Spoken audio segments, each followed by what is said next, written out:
Hi all, this is Tolan from Kerala. എംബ്രാനിലെ movie കണ്ടു. അപ്പോൾ അതിൻ്റെ ഒരു റിവ്യൂ വീഡിയോ അല്ല, ഒരു റിയാക്ഷൻ വീഡിയോ ആണ് ചെയ്യുന്നത്.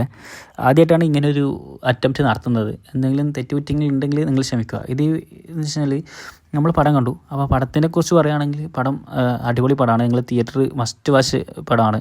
അത് കുറേ നെഗറ്റീവ് റിവ്യൂസൊക്കെ പുറത്ത് വരുന്നുണ്ട്. അത് മനഃപൂർവ്വമുള്ള ഡീഗ്രേഡിങ് ആണ്. അത് നിങ്ങൾക്ക് നോക്കിയാൽ തന്നെ മനസ്സിലാവും.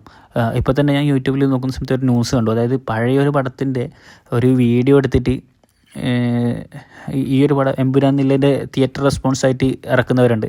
അപ്പോൾ അവരെയൊക്കെ നമ്മളിപ്പം എന്താ ചെയ്യണ്ടേ, എന്താ പറയണ്ടേ, മീൻസ് തന്തയില്ലാത്തവർ തന്നെ നമുക്ക് പറയാം. ആ ഒരു പണി കാണിക്കുന്നുണ്ട് കുറേ ആൾക്കാർ. തന്തയില്ലാത്ത പണി തന്നെ കാണിക്കുന്നുണ്ട്. അപ്പോൾ അതിനെക്കുറിച്ചൊക്കെ നിങ്ങൾ പ്രതികരിക്കുക. പ്രതികരിച്ചിട്ടും കാര്യമൊന്നുമില്ല. മീൻസ് പൈസ മുഖ്യം ബിഗിലേ എന്ന് പറയുന്ന പോലെ അവർക്ക് എന്തെങ്കിലും അതിനെക്കൊണ്ട് നേട്ടമുണ്ടാകും, അല്ലെങ്കിൽ വേറെ ഏതെങ്കിലും ഉദ്ദേശം ഉണ്ടാകും, അല്ലെങ്കിൽ അവരുടെ ഇഷ്ടപ്പെട്ട താരം ഈ ഒരു ലെവലിലേക്ക് എത്താത്തതിൻ്റെ അസൂയാവാം. എനിവേസ് അതിപ്പം പറഞ്ഞിട്ട് കാര്യമില്ല. നിങ്ങൾ തിയേറ്ററിൽ പോയി കാണുക, നിങ്ങളുടെ ജെന്യുവനായിട്ടുള്ള അഭിപ്രായം മറ്റുള്ളവർ പറയുക. ഓക്കെ, അത് വെച്ചിട്ട് അവർ കാണാൻ പോകുന്നുണ്ടെങ്കിൽ കാണാൻ പോയിക്കോട്ടെ, പോകുന്നില്ലേ പോകണ്ട. അതൊക്കെ അവരവരുടെ ഇഷ്ടമാണ്. ഓക്കെ, നിങ്ങളെന്തായാലും തിയേറ്ററിൽ പോയി കണ്ടിട്ട് ജെന്യുവനായിട്ടുള്ള അഭിപ്രായം നിങ്ങൾ പറഞ്ഞോ, ഒരു പ്രശ്നമില്ല. പക്ഷേ ജെന്യുവൻ അല്ലാതെ കുറേ കാര്യങ്ങൾ ഇതേപോലെ പറഞ്ഞു വിട്ട് ആ സിനിമ നില തകർക്കാൻ നോക്കുന്ന ചില ആൾക്കാരുണ്ടല്ലോ, അവരൊക്കെ എന്താ പറയണ്ടേന്ന് അറിയില്ല. എന്തായാലും അത് വിട്ടെ. പിന്നെ ചില പ്രമുഖ റിവ്യൂവേഴ്സൊക്കെ റിവ്യൂ ഇടുന്നത് കണ്ടു. അതായത് ഇങ്ങനെ പോരാ, അങ്ങനെ പോരാ, ലൂസിഫറിൻ്റെ അത്ര എത്തിയില്ല, ഇത് വൗ ഫാക്ടർ കിട്ടിയില്ല. അങ്ങനെയാണെങ്കിൽ ഇവനൊക്കെ പോയിട്ട് സിനിമ എടുക്കട്ടെ, എന്നിട്ട് അങ്ങനെ ഒരു പടം തിയേറ്ററിൽ വരട്ടെ, എന്നിട്ട് നമുക്ക് അവരുടെ എങ്ങനെയാണെന്ന് വെച്ച് കാണാം. അല്ലെങ്കിൽ ഇനിയിപ്പം മുരളി ഗോപി ശ്രദ്ധിക്കേണ്ട കാര്യം എന്ന് വെച്ച് കഴിഞ്ഞാൽ, ഇപ്പം മുരളി ഗോപി അടുത്ത L3 എന്നുള്ള സിനിമേൻ്റെ കഥ എഴുതുകയാണെങ്കിൽ ഇവരെ പോലെയുള്ളവരെ വിളിച്ചു കഴിഞ്ഞാൽ അവർ നിങ്ങൾക്ക് അത് പറഞ്ഞുതരും. നിങ്ങൾക്കിത് പകർത്തി എഴുതേണ്ട മാത്രമേ ഉത്തരവാദിത്തമുള്ളൂ. അപ്പോൾ ആ രീതിയിലെങ്കിൽ ആ രീതിയിൽ മുരളി ഗോപി ചേട്ടൻ ഒന്ന് അത് ശ്രദ്ധിക്കണം എന്ന് പറയുകയാണ്.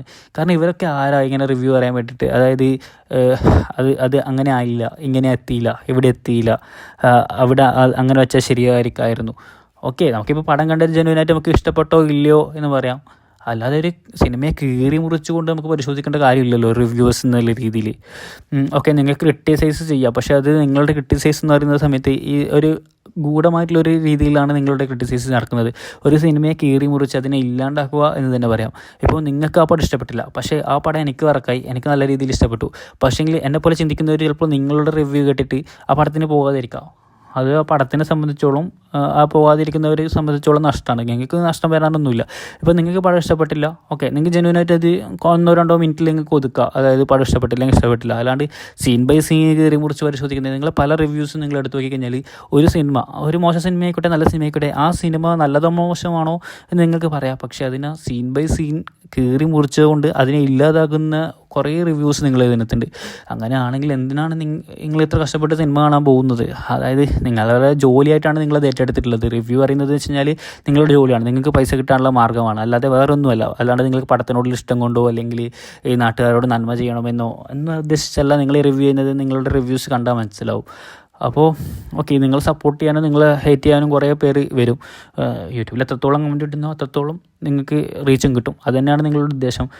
എന്താണെന്ന് വെച്ച് കഴിഞ്ഞാൽ ഈ പടം എന്ന് വെച്ച് കഴിഞ്ഞാൽ നിങ്ങൾക്ക് പറയുന്നത് വെച്ച് കഴിഞ്ഞാൽ ലൂസിഫറിൻ്റെ അത്ര എത്തിയില്ല, വൗ ഫാക്ടർ കിട്ടിയില്ല. ലാസ്റ്റ് ലാലേട്ടൻ്റെ ഒരു 3 സെക്കൻഡ് 4 സെക്കൻഡൊക്കെ, ഒരു 10 സെക്കൻഡൊക്കെയാണ് ആ ലൂസിഫറിൽ സ്വാഗായിട്ടുള്ള സീനിലുള്ളത്. അപ്പോൾ അത് നിങ്ങൾക്ക് ഇതിൽ കിട്ടിയില്ല എന്ന് പറയുന്നതിൻ്റെ ഉദ്ദേശം മനസ്സിലായില്ല. കാരണം ആ ഒരു പടം സ്ലോ മോഷനിൽ വന്ന് ലാസ്റ്റ് അങ്ങോട്ട് എത്തുന്ന സമയത്ത് അത് വേറെ ലെവലാണ്. ഇതെന്ന് വെച്ചാൽ ഫസ്റ്റ് മുതലേ ലാലേട്ടൻ ആ ഒരു ഇതിൻ്റെ അകത്തുള്ളത്.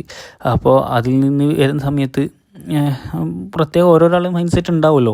പടം എന്ന് വെച്ച് കഴിഞ്ഞാൽ ലാലേട്ടനെ കാണിക്കുന്ന ഓരോ സീനും അടിപൊളിയാണെന്നാണ് എൻ്റെ അഭിപ്രായം. ഓക്കെ, നിങ്ങൾക്ക് അതിൽ തിരിച്ചും മറിച്ചും അഭിപ്രായങ്ങളുണ്ടാവും, അതവിടെ ഇരിക്കട്ടെ.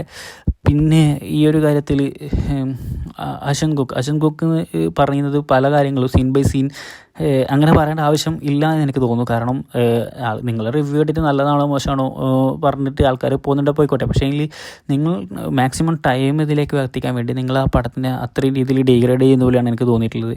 അപ്പോൾ ഇനിയെങ്കിലും ഒരു പടം ഇറങ്ങിക്കഴിഞ്ഞാൽ സീൻ ബൈ സീൻ ക്രിട്ടിസൈസ് ചെയ്യാതെ ഇരിക്കാൻ പറ്റുമെങ്കിൽ നല്ലത്.